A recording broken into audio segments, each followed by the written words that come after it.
మేడ్చల్ జిల్లా Peerzadiguda municipal corporation పరిధిలో excise పోలీసులు, మేడిపల్లి పోలీసులు సంయుక్తంగా ఓ ఇంట్లో అక్రమంగా మద్యం అమ్ముతున్న వారిని అరెస్ట్ చేసి వారి వద్ద నుంచి సుమారు 5 కార్టన్ల మద్యాన్ని స్వాధీనం చేసుకోవడం జరిగింది.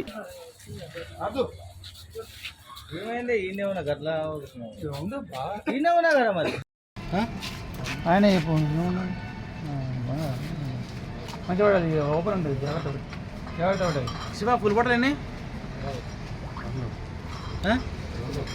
2 ఫుల్లా? ఏంటి అవి?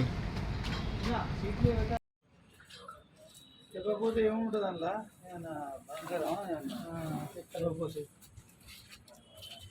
అడుగుతావు శివ ఎన్ని దొరికినాయి? ఆయన రైటా? రైట్ తీసుకుని కూడా పోతామా? రావాలా? రావాలా?